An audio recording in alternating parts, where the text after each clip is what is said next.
다른 건 안 물어보고, 할머니, 예수님이 누구를 위해 돌아가시죠? 너무 쉬우니까 우리 며느리를 위해서 돌아가셨어요.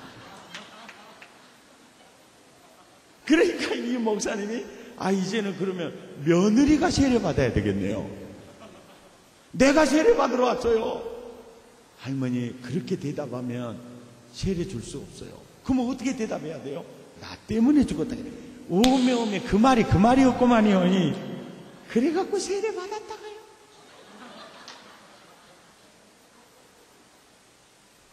이거요, 진짜. 저 전도사 때 장흥에서 단독 목회를 했어요. 전도사 때는 세례를 못 주잖아요. 그래서 이제 임시 당회장님이 이제 순교를 와가지고 세례 문답을 이제 장로님이랑 와서 이제 세례를 문답으로 세례를 주는데, 일주일 그러니까 닳도록 예수님은 우리의 구주가 되시고 하나님의 아들이라고 내 쌔바닥이 닳도록 내 가르쳐놨는 거예요. 아주머니, 예수님이 누구요? 대답을 못하고 자빠진다. 나는 당에 못 들어가니까 마당에서 미쳐버리고 그만. 쇠가 닳도록 가르쳐놨네. 저렇게 멍청하가죠, 참말로. 한자하건데. 아주머니, 예수가 누구시냐니까요? 이거 대답 못하면 세례 줄 수 없어요. 막 이렇게 겁을 주니까. 오메, 인자 생각났어요, 목사님. 그래, 예수님이 누구요? 예, 우리 오빠가 되겠습니다. 그래, 이제 목사님하고 장로님하고 웃음보가 터져가지고 문답을 못해요.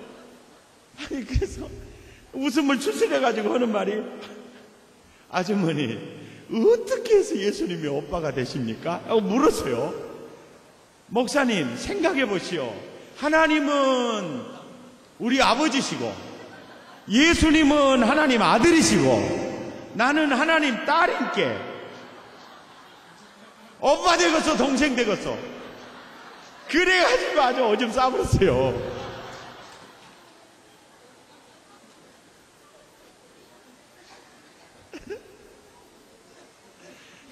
그래야지 한 5분 동안 이제 웃음이 절제가 안 돼요. 이제. 그리고 같이 주스려가지고, 아주머니, 그렇게 대답하면 세례 줄 수가 없네요. 그러면 뭐이라고 대답해야 된대요? 예수님은 우리의 구주가 되시고 하나님의 아들이라고 해야 돼요.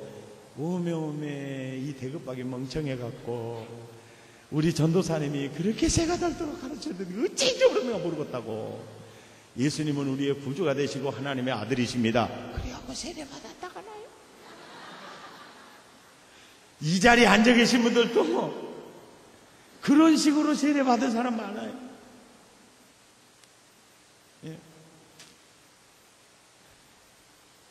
비웃는 건 건강에 이롭습니다. 웃으려면 입을 찢고 웃으셔야지. 예. 그리고 나한테는 별 기대를 하지 마세요. 어차피 나는 촌놈입니다. 예.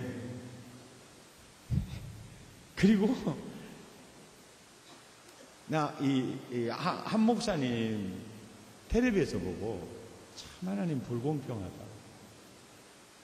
얼굴을 잘생긴 사람이 설교를 저렇게 잘해불면 우리는 무엇을 해먹고 살라고. 그것처럼 얄미운 게 없거든요. 얼굴도 잘생긴 사람이 공부까지 잘하면 되게 막 째려보고 싶어요. 그러다가 시집까지 잘 가버려요. 그러면 발로 쳐버리고 싶다니까요. 아이, 솔직히 그런. 나한테는 별 기대하지 마세요.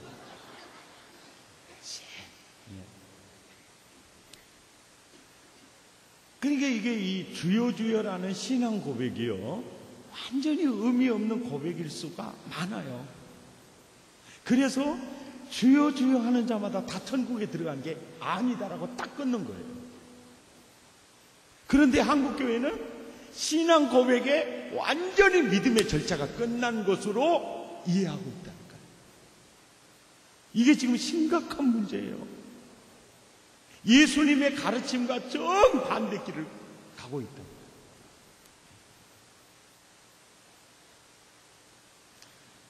그리고 주의 이름으로 선지자 노릇한다. 여러분, 좋은 성품을 가지고 태어난 사람은요, 안수 집사도 빨리 되고요, 장로 장립도 하고 뭐 목사도 되고 그래요. 근데 거시기한 사람은 쇠가 받도록 고생해도 안 됩니다. 그러니까 성부와 성자와 성령의 이름으로 이렇게 직분 받았다. 그럼 우리는 대부분 확신을 갖죠. 확신. 근데 주님이 그래요. 주여 주여 선지자 노릇 그거 믿지 마라. 그걸 보고 아, 이 사람 진품 믿음이구나. 절대 그렇게 보지 마라 라고 말씀하고 있는 거죠. 이 성경을 해석하면서 제일로 어려웠던 부분이 뭐였냐면요, 어떻게 구원받지 못하는 짝퉁 믿음의 소유자가 귀신을 쫓아낼 수 있었겠냐. 여러분 어떻게 생각합니까? 완전히 예수님과 아무 관계가 없는 사람이 어떻게 주의 이름으로 귀신을 쫓아낼 수 있을까? 이게요, 이걸 해석하는 데는 거의 20년 가까이 걸렸어요. 왜냐하면 저는 전도사 시절에 단독 목회하면서 많은 귀신 들린 사람들을 쫓아냈어요. 그 바닷가에 아주 귀신이 밤 2시까지 이 귀신 쫓아내러 다녔습니다. 근데 귀신이 나가면요, 야, 20대 때니까요, 굉장히 쾌감도 느껴지고, 난 진짜 하나님의 아들인가 봐. 굉장한 이 영적 구원받은 확신뿐만 아니라 이 영적 지도자로서 주님이 나를 쓰신다. 굉장한 자부심이 있거든요. 그런데 어떻게 예수님과 아무 관계도 없고 나가리 된 종교인이 어떻게 주의 이름으로 귀신을 쫓아낼 수 있을까? 근데 주의 이름으로 많은 권능을 행했다는 것은 그건 쉬워요. 왜냐하면 거짓 그리스도들과 거짓 선지자가 일어나 표적과 기사로 할 수만 있으면 많은 사람 미혹해요. 이거는 아주 쉽게 해석이 되는데 어떻게 가짜가 귀신을 쫓아낼 수 있을까? 이게 정말 이 해석상 힘들었어요. 저는 이 본문을 해석하기 위해서 산상수훈 강해집을 많이 읽었고 주석도 많이 봤어요. 그런데 이 부분에 와서는 대부분 그냥 넘어갔어요. 많은 분들이 이 부분을 그냥 슬렁슬렁 넘어갔어요. 이게 팔복에서부터는 아주 이 디테일하게 설명을 해오다가 이 부분에 와서는 그냥 슬렁슬렁 넘어가는 것을 상당히 볼 수가 있었어요. 여러분 항상 휴대폰을 켜놓으시기 바랍니다.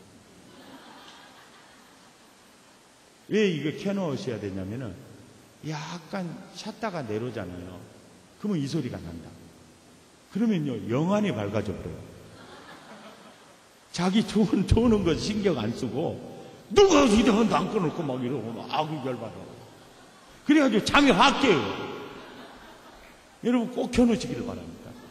우리의 만남은 우연이 아니에요. 예. 이런 목사들은 물을 먹여야 돼요. 와, 그런데요. 이것 때문에 그 해석이 안 되니까 정말 고통스러운 많은 시간들을 보냈는데, 빌립보서 2장 9절과 10절을 딱 읽는데요. 성령이 내적 증명입니다. 예수의 이름을 지극히 높여 땅 아래에 있는 자들과 땅 위에 있는 자들과 하늘에 있는 자들로 예수의 이름 앞에 무릎 꿇어! 이미 명령이 떨어져 있어요. 그래서 그 사람이 무서워서 귀신이 나간 게 아니고 예수의 이름이 그 일을 해 나갑니다.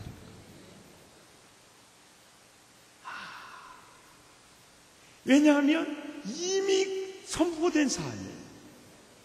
땅 아래에 있는 자들과 땅 위에 있는 자들과 하늘에 있는 자들은 예수의 이름 앞에 무릎 꿇어! 이미 그분의 명령이 떨어져 있는 거예요. 그 예수의 이름이 그 일을 해가.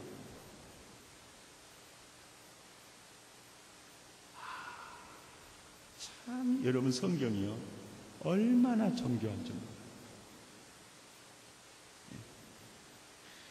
그런데 오늘 이 설교를요, 오늘 이 설교를 우리가 가볍게 봐서는 안 될 설교라는 것을 우리가 어떻게 알 수 있느냐면요, 저는 전공은 설교학을 했잖아요. 예수님의 설교 한 편이요, 마태복음 5장, 6장, 7장, 3장에 걸쳐서 설교 전문이 수록이 되어 있어요. 그리고 심령이 가난한 자는 복이 있나니 애통하는 자는 복이 있나니 이 팔복이요, 산상설교의 서론이에요. 그리고 그 후로 본론을 전개하고 결론 부분이 지금 우리가 읽는 부분이에요. 결론 부분. 그러니까 우리가 설교를 할 때 서론을 말하기 위해서 본론과 결론을 전개합니까? 결론을 말하기 위해서 서론과 본론을 전개합니까? 결론이에요. 그런 측면에서 팔복보다도 더 중요한 본문이 이 본문이에요. 지금 이 부분이에요. 우리가 중요한 얘기를 할 때는 먼저 합니까? 나중에 합니까? 나중에 합니다. 그래서 이 설교 구성, 이 설교학적으로 보면은요,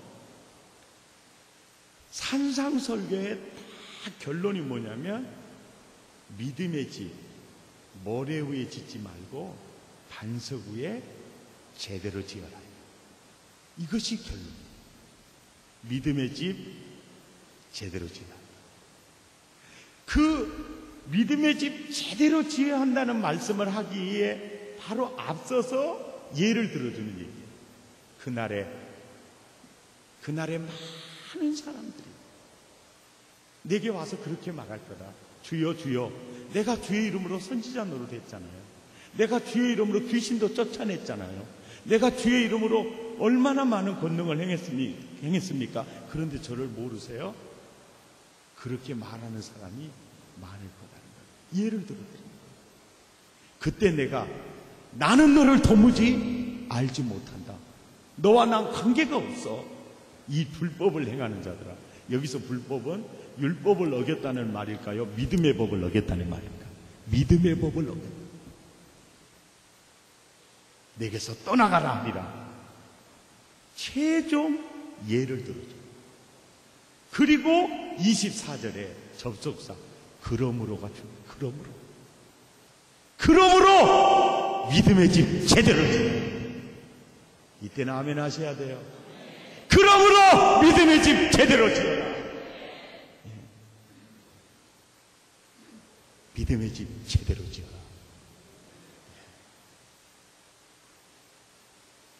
여러분, 이 너무너무 중요한 얘기예요.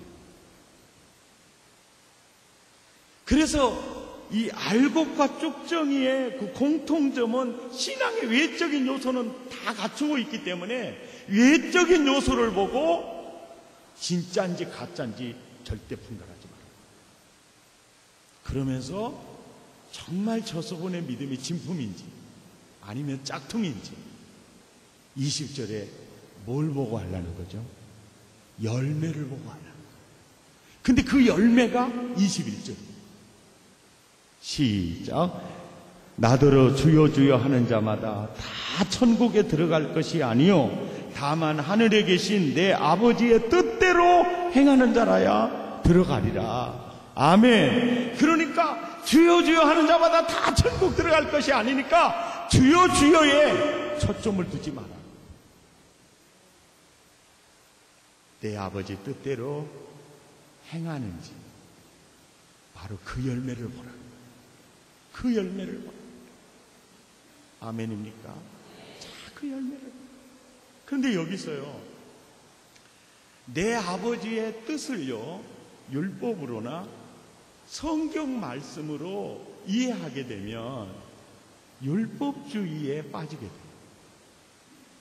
그러니까 예수도 믿고 율법과 성경을 지켜야 구원받는다. 이렇게 되면 율법주의에 빠져요. 그래서 이 구절에서 파생된 이단이요, 큰 믿음의 교회 변모 목사님, 신사도행전을 주장하면서 여러분 마태복음 7장 22절을 보세요. 그날에 많은 사람이 나가리 돼요. 그러니까 이 성경 22절을 보고 한국교회를 보면요, 종교인이 많다는 거예요. 알곡이 많다는 거예요. 종교인이 많다는 거예요. 옆 사람 눈을 쳐서 집이는 어쩌겠는가 물어봐요.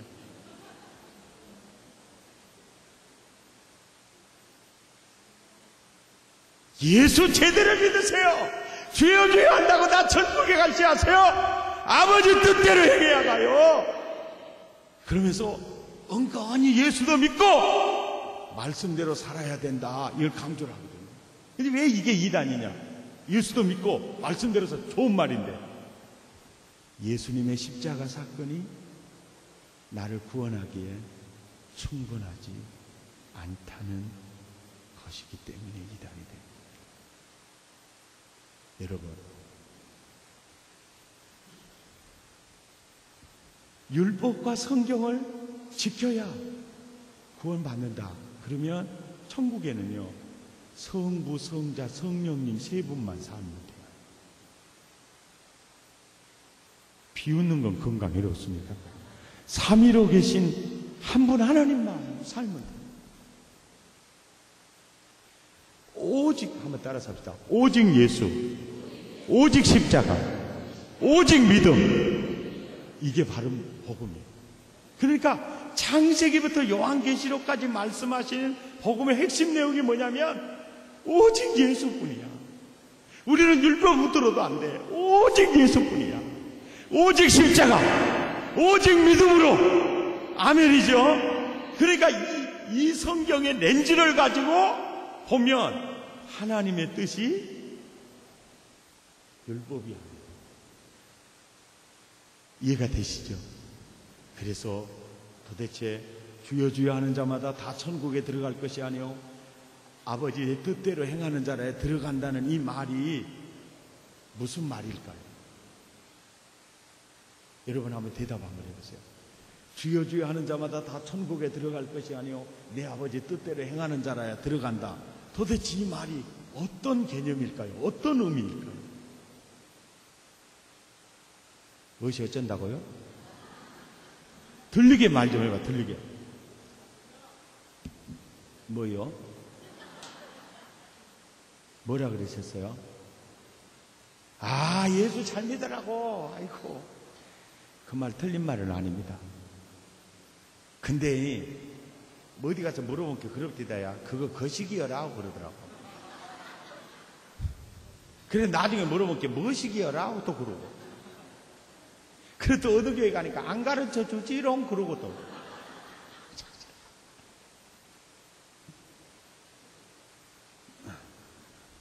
여러분 이 말씀 이해가 돼요?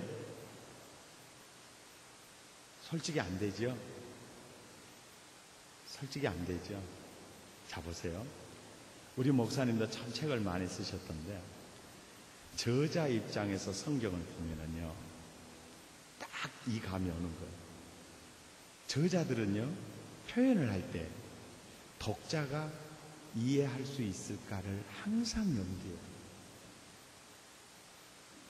그리고 이 부분은 이해를 못하겠다, 굉장히 헷갈려 하겠다 그러면 어느 부분인가에 그걸 해석해 줘요.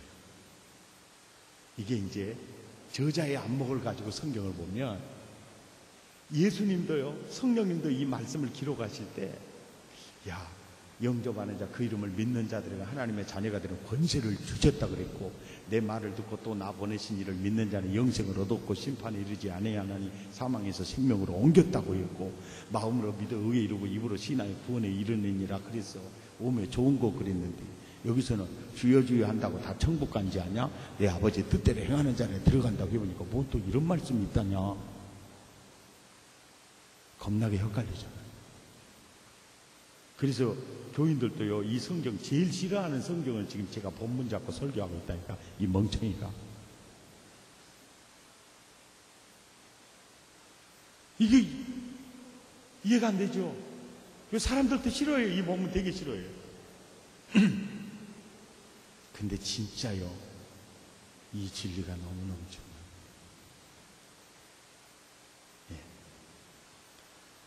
그래서 마태복음을 이제 여기에서 문제 제기를 하는 거예요, 예수님이. 그리고 주여 주여 하는 자마다 다 천국에 들어갈 것이 아니고 다만 내 아버지 뜻대로 행하는 자라에 들어간다는 말이 동조야 이 말이란다. 이거를 마태복음 안에 말씀해 주고 계세요. 그 부분 알고 싶죠? 진짜로 알고 싶으세요? 야, 설교나 빨리 끝내라. 그건 아니시죠? 고맙습니다. 마태복음 16장에 가서 이 부분을 아주 섬세하게 이제 말씀해 줘요. 마태복음 16장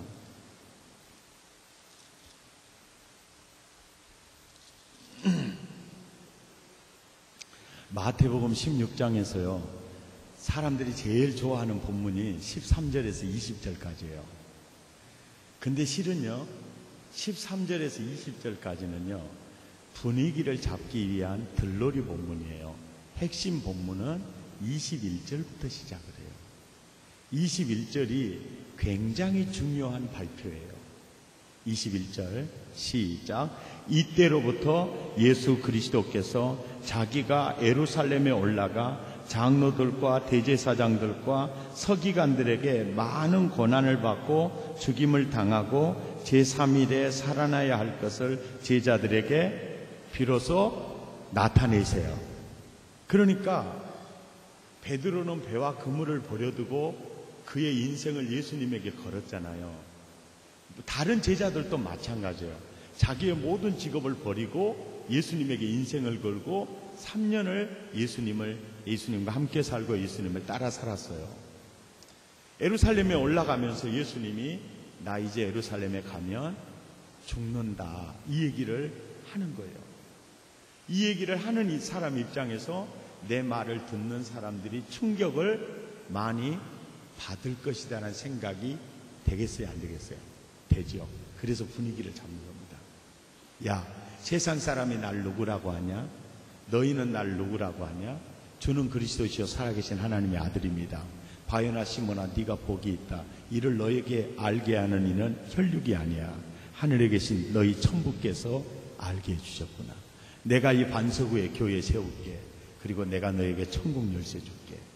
땅에서 매면 하늘에서도 매이고 땅에서 풀면 하늘에서도 풀릴 거야. 베드로를 유시해서 제자들의 마음이 붕 떴죠.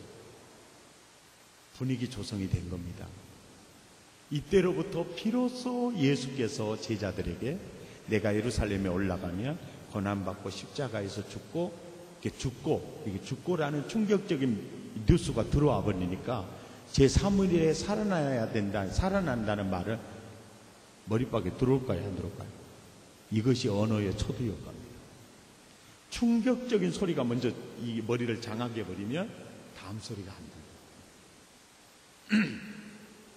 그러니까 예수님은 자기가 십자가에 죽는다는 사실을 제자들에게 말을 해야만이 나중에 죽은 다음에 제자들의 흩어짐을 면할 수가 있기 때문에, 그리고 이분이 힘이 없어서 죽는 것이 아니고 죄를 구속하기 위해서 죽기 위해 오셨고 의도적으로 이게 죽는다는 것을 보여주기 위해서 반드시 먼저는 말씀을 하셔야 했어요. 그래서 이제 흉대한 얘기하기 전에 분위기를 다 잡고 해도 제자들이 그 말을 받아들이기가 너무 어려웠죠.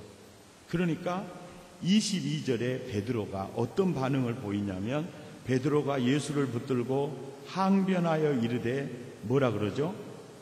주여에다 동그라미 치세요. 주여, 주여 그리 마옵소서. 그러니까 베드로가 예수님을 주여라고, 주인이여 라고 부르고 있지만 주인 노릇은 누가 하고 있죠? 예? 그렇다면 베드로가 예수님을 주여라고 했던 그 의미가 있나요, 없나요? 있나요, 없나요? 없지요. 여러분 잘 생각해 보십시오.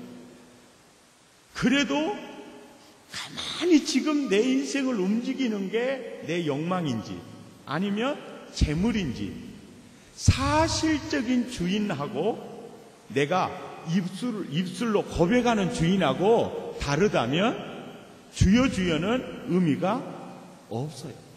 그래서 주여 주여를 믿지 말라는 거예요.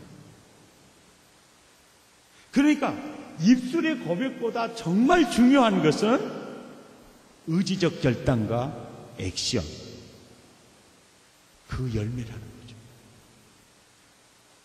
그러니까 베드로는 언제나 예수님을 주여해요. 그러니까 거의 종교적 용어예요. 언제나 주여해요. 그런데 실질적으로 주인은 자기 자신이에요. 실질적으로. 언제나 베드로는 예수님을 주여했지만 진짜 베드로의 주인은 자기 자신이었어요. 이건 믿음이 아니다는 거죠. 그러니까 입술의 고백이 삶으로 고백되지 않으면 아니라는 거죠. 아니야.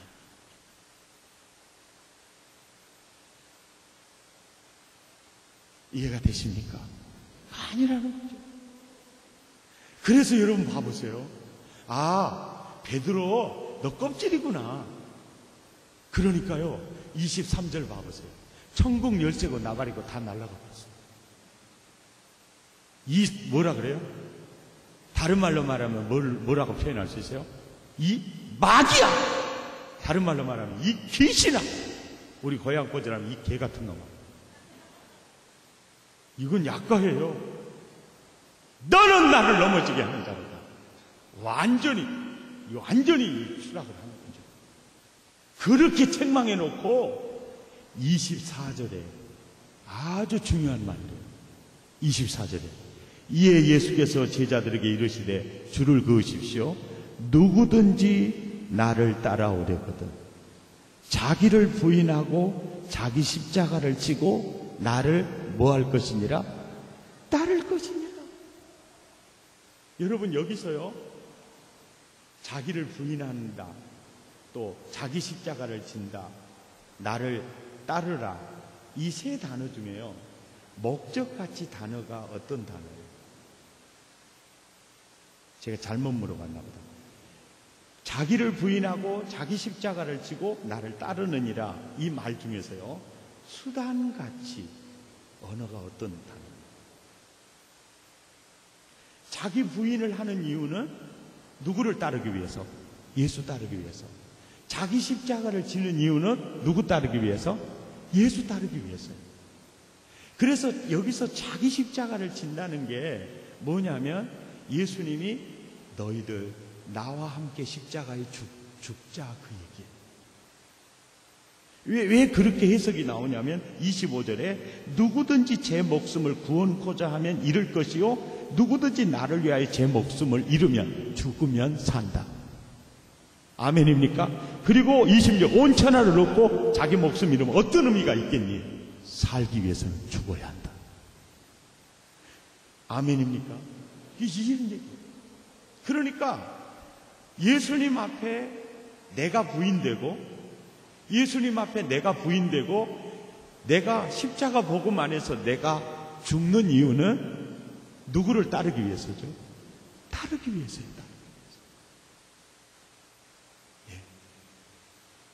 그래서 우리들이 이제 내 믿음이 짝퉁으로 유사품이 아니려고 하면 입술로 예수를 믿으려고 하지 마시고요. 따름으로 믿으려고 하세요. 따름으로 믿으려고. 이게 의지적 결단과 액션, 따름으로 믿으려고 하세요. 그래서 복음서에 보면 불신자에게 예수님이 콜링할 때 제일 많이 쓰는 단어가 너는 나를 따르라. 너는 나를 따라오너라. 그러니까 따르는 삶을 보고, 아, 이분 진짜 믿음의 사람이구나. 그 주여 주여 하는 입술의 고백을 보고 인정하지 말고 삶의 고백과 삶의 고백을 보고 아, 저분의 주인은 정말 예수님이시구나. 아멘입니까? 그거를 원하는 거예요. 그래서 주여 주여 하는 자마다 다 천국에 들어갈 것이 아니요 다만 내 아버지 뜻대로 행하는 자라야 들어가리라. 이 말이 바로 마태복음 16장 24절이라. 주여 주여 하는 자마다 다 천국에 들어가는 것이 아니에요. 베드로처럼 주여 했지만 여전히 실제적인 주인은 자기 자신이거든요. 그러면 입술의 고백이 아무 의미가 없다. 이해가 되십니까? 자, 오늘 설교 제목이요, 행복의 장애물입니다. 행복의 장애물이에요. 왜 여기서 이제 행복의 장애물이라는 이게 제목이 나오냐면요, 심령이 가난한 자는 복이 있나니 애통하는 자는 복이 있나니, 여기서 복은요 헬라어로 마카리오스예요. 마카리오스라는 단어는요 사람이 누리는 복을 지칭한 게 아니고요 신이 누리는 복을 지칭합니다. 그래서 성경적으로 해석을 하면 성부, 성자, 성령님이 누리는 행복 있죠. 토복. 바로 그 복을 우리에게 주고 싶은 거예요. 그래서 결국은 있잖아요. 따르는 믿음으로, 그러니까 내가 그리스도와 함께 십자가에 못 박혔나니 그런즉 이제 내가 산 것이 아니요 내 안에 예수께서 사신 것이라. 이것이 나를 사랑하사 나를 위하여 자기 몸을 버리신 하나님의 아들 예수를 믿는 믿음 안에서 사는 거예요. 이게 나는 죽고 예수님을 따라 살 때만이 산상수훈의 이 말씀이 사라지게 되는 거예요. 예. 그러니까 산상수훈을 내가 살려고 몰부림치면 율법주의가 되고요. 나는 죽고 예수님을 따라 사는 게 이게 바른 믿음이야. 그러면 산상수훈이 사라진다는 거예요. 아멘입니까? 자, 보세요. 예수 10년 믿어요. 20년 믿어요. 30년을 믿는데 진짜 행복하지 않다. 그러면 내 믿음이 유사품일 수가 있어요. 그리고 정말 복음 안에 눈부신 미래가 있어요. 예.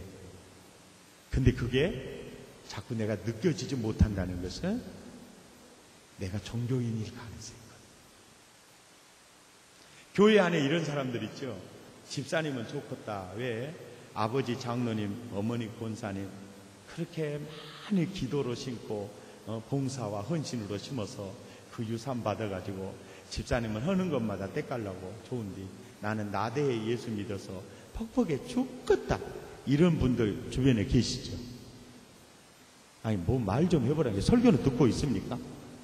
그런 분 있죠. 자, 그 사람 말이 맞아요, 틀려요? 맞다고는 했는데 이것이 틀려버릴 것 같은데. 따라서 합시다. 맞기도 하거라 틀리기도 해요. 이게 뭐가 맞냐면은 저도 저희 어머니의 참 그 헌신과 그 아주 그 기도에 젖어서 살아셨거든요. 그래서 한 송이 국화꽃을 피우기 위해서 봄부터 소쪽새는 그렇게 울었나 보다. 정말 그 은혜, 그 유산으로 이렇게 받아요. 받아서 살아요. 그거 은혜 계속 그렇게 유산이 돼요. 영적 무형자산이죠. 엄청난 은혜입니다. 이게 그 후손들에게 영향을 미쳐요. 그런데 그래서 그 말은 장로님, 권사님 그 헌신 기도 덕분에 이렇게 산다. 그 말은 맞는 말인데 뭔 말이 틀린 말이냐면은 나대 예수 믿어서 퍽퍽해 죽겠다. 이건 입을 찢어야 될 소리예요. 왜 그런 거 아니? 여러분, 이 말씀 굉장히 좀 주의 깊게 잘 들으셔야 돼요. 나는 나대에 예수 믿어서 배우의 어머니가 부모님이 심어놓은 것도 없고 그래서 나는 참 퍽퍽하다. 절대 이런 생각은요, 추워도 가지면 안 돼요. 왜 그러냐면은 예수님이 십자가에서 있잖아요. 내 모든 죄를 다 속량해요. 거기서 조금 저거 예수 개떡같이 믿을 것 같아요. 그래서 조금 남겨놓은 게 아니고 100%를 속량을 해요. 인정하시죠? 자, 그러면 저주도 50%만 속량할까요? 예수 좀 이상하게 믿을 것 같으니까 한 70% 속량할까요? 몇 프로 속량할까요?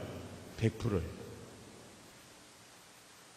여러분, 이 사실을 믿습니까? 그러니까 100% 저주 다 속량해 가셨어요. 복음 안에 나는 저주가 남아있어요, 안 남아있어요? 없어요. 그러니까 일대에 예수 믿는다 그래서 퍽퍽할 이유가 없어요. 여러분, 김삼환 목사님도요, 일대예요. 아버지가 교회 다닌다고 주일날 못 가게 하려고 아주 토요일날 밤에 일을 허벌나게 억수로 시켜놓은 그날 밤에 가서 다 해불고 간다가나요? 그리고 이렇게 제삿날이 닥치면요, 그렇게 형제간들 아버지부터 시작해 멸시천대하는 거예요. 그런데 아주 착한 천사보에 형수님이 있어갖고 꼴랑지 하나라도 먹었다가나요? 그 서러움, 그 서러움 말도 못했대요. 나중에는 그 목사님에 의해서 다 구원받는 거예요. 순수하게 일대입니다, 여러분. 그리고 또 인천 주한 장로교회 나겸일 목사님이죠. 거기도 순수하게 일대예요. 사법고시 준비하다가 교통사고로 두 사람 죽어버리고 자기만 살아남아요. 그래가지고 예수님 만났죠. 부모님을 위해서 20년 기도해서 부모 전도했어요. 1대.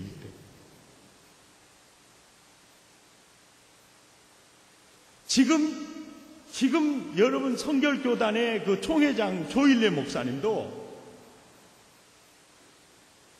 그 거제도 분이거든요. 유일하게 그 집에서 대학 다니면서 혼자 예수 믿었어요. 근데 또 장손이야, 장손. 그래 아버지가 일래야, 너 선택해라. 너 대학 갈래? 너 계속 대학 다닐래? 그러니까 나보고 이제 안 돼주겠다 그만. 너 예수 선택할래? 그때요, 저 대학 안 가고 저 예수 믿겠습니다. 저 대학 가기 위해서 난 예수를 포기할 수 없습니다. 그러니까 고모가 옆에 있다가 이 바보 같은 자식하고 싸대기 올려붙이더라고요. 이런 자식이 아버지를 이기려고 그래. 나 대학 갈랍니다! 해갖고 대학 다니면서 교회 다니면 쓸 것인데. 이 멍청한 것이. 아버지를 왜 보려고 그러냐, 이놈의 시간에 막 싸대기 올려붙여. 아버님, 저는 그렇게도 아버지를 속이고 제가 그렇게도 갈 수는 있지만 제가 아버지에게 이제까지 한 번도 속인 적이 없습니다. 저는 예수님을 포기할 수 없겠습니다. 그래가지고요, 대학 납부금 주더라 가나요? 대학 납부금 주고요, 그 아들이 목사가 돼서 인천 수정교회 개척을 해서 20년 뒤에 아들 집에 온 거예요. 그래가지고 이제 다 교회 가는데 자기 혼자만 있을 수가 없잖아요. 그래 그래갖고 교회 갔다가요, 아버지 엄마가. 그래가지고 아들이 목사라 할 수 없이 땡겼는데, 엄마는 믿음이 쑥쑥쑥쑥 자라는데 아버지는 전혀 믿음이 안 자라. 그래서 하루는 그랬대요. 아버님, 신앙생활 제대로 한번 해보세요. 예수 믿으세요. 그랬더니 그 아버지가 믿어져야 믿지. 믿어져야 믿지. 나도 믿으려고 했는데 믿어져야 믿지. 그러더니 나도 믿으려고 했는데 이 믿어져야 믿지. 그때 성령님이 지혜를 탁 주더랍니다. 아버지, 나는 하나님을 소개하는 목사이고 우리 구주가 되신 예수님을 소개하는 목사입니다.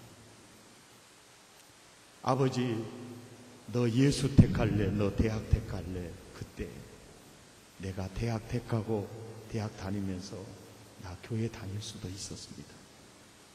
그래도 저는 태어나서 지금까지 아버지에게 거짓을 보인 적이 없습니다. 그러면 이 아들이 전하는 예수가 거짓일까요? 그때 이 아버지의 영안의 눈이 열렸다. 그래, 만약에 내가 그때 대학을 택하고 뒷구멍으로 교회에 다녔으면 자기 아버지 구원할 수 없었다. 예. 목사님 얘기만 해서 죄송하고요. 이제 장로님 얘기도 하셔야지. 장로님들 시험 들으면 안 되잖아요. 여러분 잘 아실 것입니다. 주대준 장로님이요. 주대준 장로님. 컴퓨터 공학과 나와가지고 경호실에 컴퓨터 한 대 들어갈 때 기능직 말단 공무원으로 청와대에 들어가셨어요. 그래가지고 말단 공무원에서 차장이 되기까지 대통령 5분을 모셨으니까요.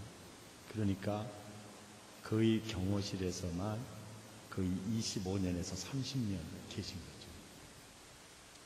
그래서 최초로 청와대에 신의회를 조직해서 청와대에서 예배를, 신의회 예배를 주도적으로 이끌었던 분이 주대준 장로님이세요. 바라봄의 법칙이라는 책을 썼죠. 그런데 이명박 대통령 딱 들어설 때 이제 공무원 신의회를 하나로, 전 공무원 신의회로 조직을 해가지고 전 공무원을 그리스도에게로 하다가 나가게 되었어요. 그 뉴스 들으셨을 겁니다. 그래가지고 이제 옷 벗었어요. 그런데 전에는 진주만을 전투기가 공격을 했거든요. 근데 지금은 사이버를 공격하잖아요. 그러니까 카이스트에서 사이버 테러를 막는 요원을 이렇게 훈련을 시키지를 못한 거죠. 그래서 부랴부랴 카이스트에서 사이버 테러를 막는 학과가 신설이 됐어요. 그러면서 여기에 가장 합당한 교수가 누가 있을까 찾아보니까 IT 경호 시스템을 구축했던 주대준 차장이 적임자라는 거예요. 그래서 카이스트 교수가 됐어요. 저기서 나가리 되어가지고 저게 이제 교수가 됐어요. 그런데 그 교수님들이 무슨 경호요원이 교수냐고 MB 낙하산이라고 해가지고, 낙하산 인사라고 해가지고 그렇게 눈깔질을 하더라고요. 같이 밥도 안 먹어주고 굉장히 서러웠다네 진짜. 근데 이제 교수 식당에서 혼자 밥 먹고 있는데 여기서 교수님들 이렇게 얘기하면서 이 나라가 석유 한 방울도 안 나오는 이 나라가 과학기술만이 소망인데 교수 연구비를 깎아버린 나라가 어디가 있냐고. 막 MB가 어떻고 막 기획 예산처 이것들이 대급박이 있는 것들이 없는 것도 모르겠다 그러면서 막 계속 밥을 먹으면서 자기들끼리 조제 내더래요. 그때 딱 머릿속에 생각되는 게 경제기획원 예산처 찾아가가지고 그것도 조제부려야 되겠구나. 왜냐하면 그 차장 정도 지내니까 어느 정도 인맥이라는 게 있잖아요. 그래갖고 가가지고 그 교수님들이 밥 먹으면서 조제 얘기를 다 외워가지고 가서 그 사람들한테 조제부렸다. 근데 그러더니 차장님, 제가 일주일만 기회를 주십시오. 제가 의논해가지고 답을 찾아보겠습니다. 알았다고. 꼭 연락 주라고. 일주일 만에 연락이 왔어요. 차장님, 답을 찾았습니다. 그래서 어떻게 찾았냐니까 예비비에서 200억 드리기로 했습니다. 다음 주 월요일이면 입금될 겁니다. 알았어, 고맙소. 그래가지고 200억 갖다가 교수님들 복근대에다 넣어줬더니요, 어디서 이런 훌륭한 교수님이 오셨나.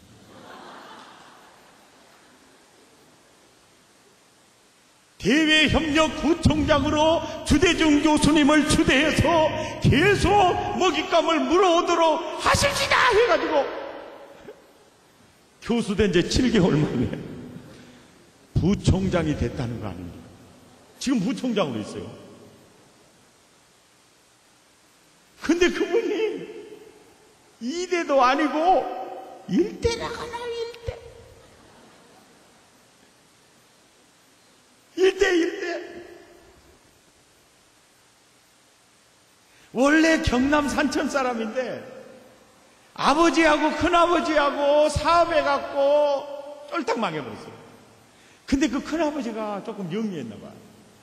야, 아버지 제사도 내가 모셔야 되는데 내가 반보따리 싸면 쓰겠는가? 자네가 덤터기 뒤집어 쓰고 반보따리를 싸가지고 있으면 내가 뒷수습 해갖고 내가 데리러 갈게. 그러면 형님 어디로 갈까요? 거제도로 가서 거제도로. 그래서 이제 대준이 안고 아버지 엄마가 바람과 함께 사라지다 영화를 보고 주영과 함께 사라진 거예요. 거제도로. 1년이 지나고 2년이 지나고 5년이 지나고 소식이 없어요. 그때 대준이 아버지가 부른 노래요.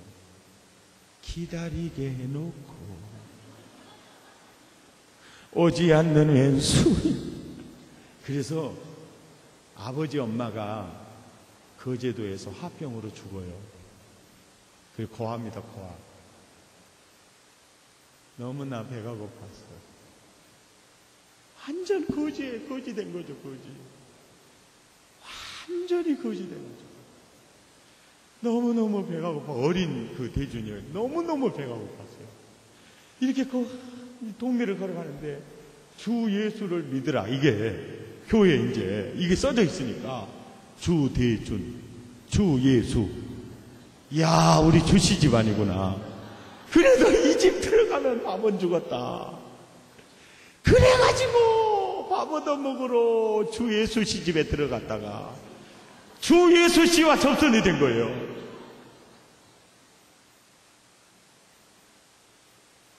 그러니까 집사님들이 기도하다가 오메 이 새끼 밥도 못 먹었구만. 고구마 주고 감자 주고 보리밥 해주고. 그래서 이제 줄임배를 채우고 그때 이제 그 집사님들이 그런 거예요. 대준아, 연로해가지고 올라가면 대구라는 곳이 있는데 대구는 방직 공장이 많아서 네가 공장에 다니면서 밥을 먹을 수 있는 그런 길이 많을 거다. 그러면서 그 집사님이 하는 말이에요. 대준아, 네가 아버지가 있냐 엄마가 있냐. 오른손으로 하나님의 손 붙잡고 놓지 마라. 그리고 공부하는 비를 놓지 마라. 그래서 하나님, 나는 아버지가 하나님, 어머니도 하나님. 그리고 하는 대로 급사하면서 공장 다니면서 공부하는 거예요. 그래가지고 대구 야간고등학교를 이제 이제 야간에 이제 낮에 일하고 다니는데 하루는 선생님이 그러더래요. 대준아, 중학교 졸업장을 가지고 와야 입학 처리가 될 텐데 선생님, 저 중학교 졸업 안 했는데요. 그러니까 선생님이 어디 가서 졸업장 만들어다가 넣어주더라가나요. 대구는 그런 법도 있는 것 없었대다.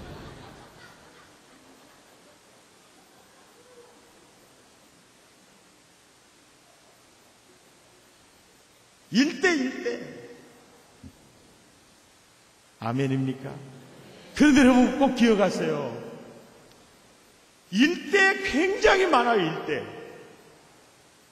그런데 그들의 정확한 믿음의 공동체는요, 믿음의 공통점이 뭐냐면 예수님 만나는 순간 완전히 주인이 바뀐 상태예요. 완전히 바뀐 상태.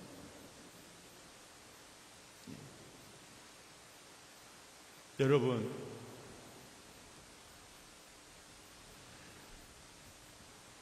잠언 24장 6절에 이런 말씀이 있어요. 전략으로 싸우라. 승리는 지략의 많음에 있느니라.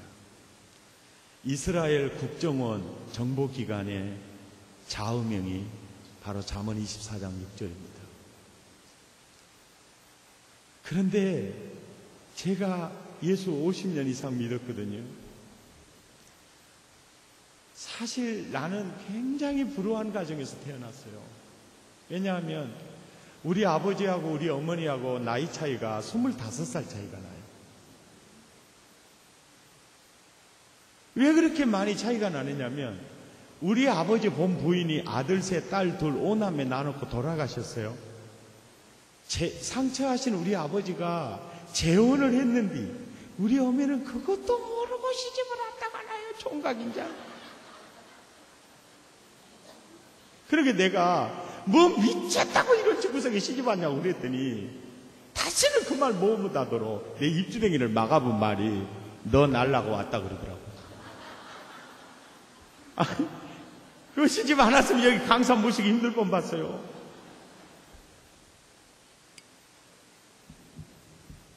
아이 시집을 딱 와서 보니까 아버지가 낳은 큰아들하고 우리 어미하고 동갑이요. 그래갖고 찢어지게 가난한 집에 와갖고 죽도록 충성해갖고 6남매를 낳았다요. 그것도 7남매 8남매 더 낳을 텐데 왜 6째에서 끝났냐면 6째 돌날 아버지 상여가 나왔어요. 그래서 6째에서 끝났어요. 안 그랬으면 분명 7째에 될지 나와요. 그때 그 시절을 아십니까? 테레비도 없고 저녁에는 밥 먹고 할 것이 없어요. 주로 생산에 주력을 해요. 그래서 그 시대를 가리켜서 베이비 붐 시대라고 그런 거 아닙니까? 돌날 그 후에 3살, 그 후에 6살인데 그 새끼가 나요. 나 6살 때 아버지 돌아가셨어요. 그때까지만 해도 우리 집은 보살이 하고 살았어요. 그러니까 1년이면 큰 곳을 서너 번씩 가는데 아버지가 돌아가시고 난 다음에요. 배달은 삼형제가요. 우리 어머니 쫓아내려고 온 거예요. 사흘 걸어서 두드러 패는데요. 아버지가 돌아가신 우리 집은요. 풍전등화와 같았어요. 칠흑 같은 어두움에 어떻게 살아야 할지 사흘 걸어서 쳐들어오는데 저희 어머니는 배다른 삼형제 앞에 고양이 앞에 쥐와 같아요. 고양이 앞에 쥐와 같았어요. 저희 어머니는 항상 머리에 수건을 묶고 살았어요. 엄마 왜 그렇게 묶고 사요? 아야 태급박이 벌어져 올라갈게. 그리고 하루에 4선 3봉씩을 드셔야 생활을 하셨어요. 전후의 시체를 넘고 넘으면서도 따르는 6남매 버릴 수가 없었어요. 그렇게 사는데 저희 어머니가 42에 혼자 됐는데 그 동네에 30대 중반에 혼자 된 김순금 집사님이 있었어요. 30대 중반에 혼자 딱 되니까 죽고 싶은 마음밖에 안 들더래요. 근데 옛날에 그 주일학교 때 다녔던 예수님이 생각이 나서 동네 5개를 지나 교회를 찾아간 거예요, 이분이. 그리고 예수님을 만난 거예요. 예수님을 만나고 나니까 너무 그 사람이 행복한 거예요. 그래서 동네에서는 다 미쳤다고 하는데 자기는 너무 좋은 거예요. 근데 나는 30대 중반에 혼자 됐지만 이점님 씨는 우리 엄마거든요. 42살에 혼자 돼요. 죽고만 싶을 것인데 이점님 씨 어떻게 살까? 이게 그 과부가 과부 속을 한다. 그저 죽고만 싶던데 나처럼 이점님 씨도 죽고만 싶을 것인데 어떻게 살까? 오메오메 어떻게 살까? 그래서 그 김순금 집사님이 우리 어머니를 가슴에 품고 2-3달 기도를 하고 전도를 했어요. 그래갖고 우리 어머니가 교회를 딱 갔는데 꼭 친정어머니 품에 안긴 것 같아요. 어메어메 내가 살 곳이 이곳이구만. 내가 머리 둘 곳이 이곳이구만. 그래 예수님을 만나가지고 그때부터 이제 새벽 기도를 시작을 하는 거예요.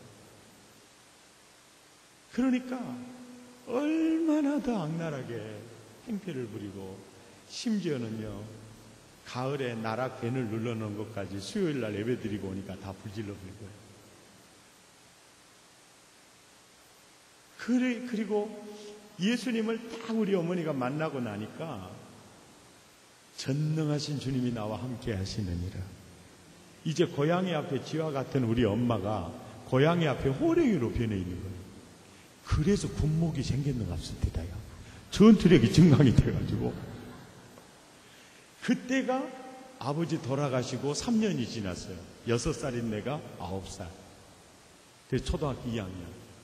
공격 목표가 바꿔지는 거예요. 동조 이놈의 새끼. 내가 짝두로 뭐가지 썰어보나 안 썰어보나. 짝두가 뭐냐고 내게 물으신다면 소염을 썰는 기계. 이걸 뭐가지 잘라요. 그래서 우리 엄마가 학교 갔다 오는 길에 해칠까 싶다. 그리고 완행열차 타고 4시간 가니까 강주가 나오더라고요. 서석 초등학교에다가 전학을 시키고요. 초등학교 2학년짜리를 우리 큰 누님 신혼방에다가 피난사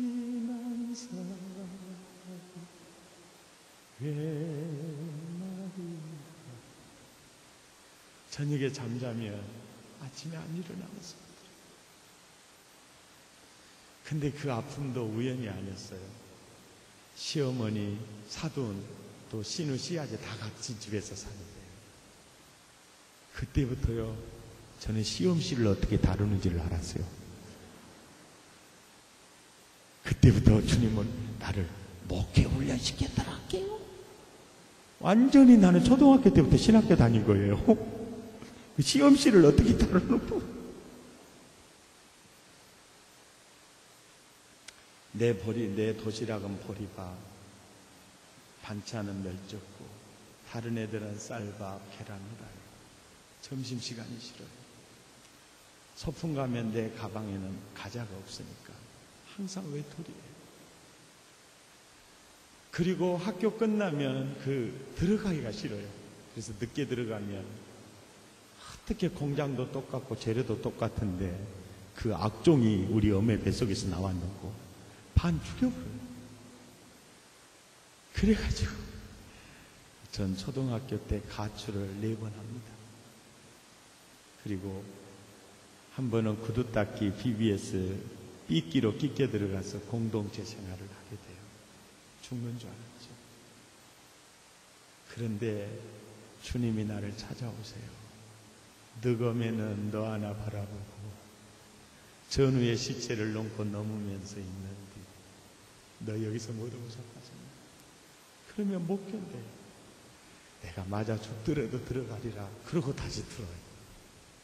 그리고 이제 초등학교를 졸업하고 중학교 시험을 봐서 들어갔는데 중학교 2학년 때 그 구두닦이 PBS 삐끼 공동체 생활하면서 이제 병이 들었던 게 참 계속해서 이제 병이 자라서 학생들과 함께 공부하면 안 될 지병이 있으므로 자퇴를 요망하고 그래서 중학교 2학년 때 이제 학교에서 퇴학을 하게. 그때 우리 어머니가 내 손을 딱 부여잡고 동조야 너 나 따라가자. 그러고 날 데리고 간 것이 성일교회 부흥회였어요. 제가 그 부흥회 참석해서 성령 체험을 했죠. 그리고 자취방에서 하루 종일 성경만 봤어요. 그리고 우리 어머니 조금의 힘을 덜어드리려고 자전거 중고 1,500원짜리 사가지고 동아일보 신문 배달을 했어요. 그러면서 이제 내 병이 완전히 치료받았다는 것은 신체검사 받으러 가서 이제 인정을 받았고요. 그리고 이제 수도경비 사령부 요원으로 착출이 됐어요. 그게 우연이 아니더라고요. 너 수경사 요원으로 착출되는 것은 너는 대한남하로 홈도티도 없어. 그때 이제 우리 친구들이 그러더라고요. 하다 이 동조 이 새끼는 어쩌다 이렇게 빙신되어 버렸었구나. 그러면서 담배를 이렇게 해가지고요. 이 연기를요, 내 낯짝에다 이렇게 부어. 그리고 야, 이 새끼야, 너 이 맛 아냐? 그러고요. 개 같은 놈들이 그러더라고요. 그리고 이 소주 있잖아요. 칠로 소주 이거. 야, 이 새끼야, 너 이 맛 아냐? 이러더라고. 개 같은 놈들이.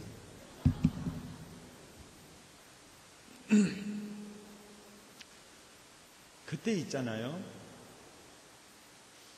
왜 술도 먹게 하고 담배도 피우게 하고 주님이 이렇게 하지 않으셨을까? 그래서 처음에는 그런 유혹을 이렇게 친구들 사이에서 이기는 게 쉽지는 않았어요. 그래도 나는 이미 예수님에게 드린 몸이야.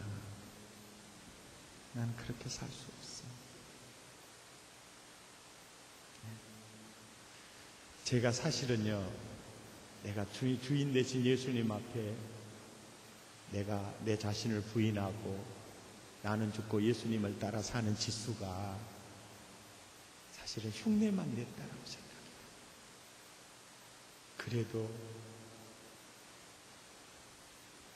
그 마태복음 16장 24절이 저는요, 인생의 최대의 전략이라고 생각합니다. 내 인생을 뒤집는 최고의 전략이다. 아멘입니까? 오늘날 주여라고 부르면서 사실적인 주인은 내가 될 수 있어요. 그건 존경입니다. 주님은 입술의 고백을 믿지 않아요. 여러분, 하나님이 사람 말 믿을 것 같죠? 안 믿어요. 여러분도 사람 말 믿어요? 말 좀 해보시오. 집이도 사람 말 믿어요? 말 좀 해보란 말이요. 예수님이 사람 말 믿을지 아세요? 다 주를 버려도 나는 안 버려요. 달구새끼 2번 울기 전에 3번이나 부인하고 자빠질 사람이 있어요. 열매로 그들을 알리라. 아멘입니까? 예, 열매로 그들을. 나는 여러분, 입술의 고백이 삶으로 고백되지 않으면 입술의 고백은 의미가 없다. 그래서 나는 여러분의 믿음을 마태복음 16장 24절에 거십시오. 이게 최대의 전략일 겁니다. 아멘. 아무쪼록 승리하시기를 축복합니다. 그리고 마태복음 16장 24절을 바울은 갈라디아서 2장 20절에서 섬세하게 또 해석해주고 있습니다. 그리고 마태복음 16장 24절을 야고보는 2장에서 그것을 따르는 믿음으로, 행위, 이렇게 따르는 믿음이 없는 지적인 아는 믿음은 의미가 없다라고 얘기합니다. 그리고 히브리서 11장에서 아벨은 믿음으로 가인보다 더 나은 제사를 드림으로 의롭다함을 얻었는데 언제나 거기에 따르는 열매를 언제나 노아도 방주를 예비하여 아브라함도 순종하고 모세도 애굽을 떠나 이렇게 나와 있습니다. 그것이 믿음입니다. 바른 믿음으로 승리하시기를 축복합니다. 할렐루야. 내가 그리스도와 함께 우리 함께 찬양하고 기도하는 시간 갖겠습니다.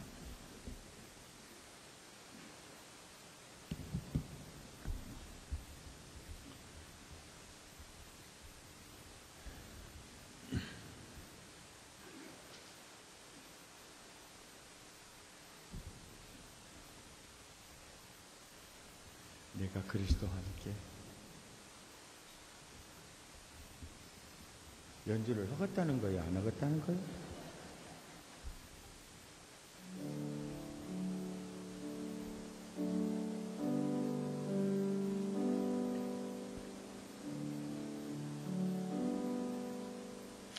내가 그리스도와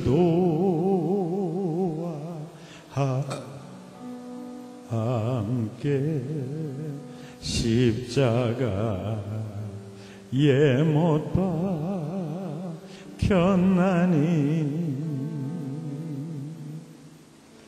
그런즉 이제 내가 산 것 아니요 오직 내 안에 예수께서 사신 것이라. 아멘입니까? 이제 내가 육체 가운데 아멘 사는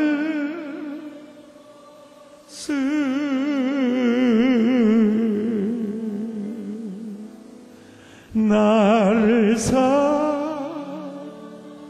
자기 몸 버리신 예수 믿고 산 것이라. 연주는 계속해 주시고요. 하나님, 너 종교인이니 아니면 너 신앙인이니 너의 믿음이 진품이니 아니면 짝퉁이니 너 믿는 척하는 종교인은 아닌지 너희 자신을 시험하고 확증하라. 그리스도께서 너희 안에 거하시는 줄을 알지 못하느냐. 주님, 아는 믿음이 아니라 따르는 믿음에 인생을 걸기 원합니다. 마태복음 16장 24절에 인생을 걸기 원합니다. 입술의 믿음이 삶으로 고백되지 않을 때 의미가 없듯이 주여 따르는 믿음으로 신앙생활하기를 원합니다. 주님의 프로그램에 송두리째 내 인생을 맡기기를 원합니다. 우리 주여 세 번 부르고 기도합니다. 주여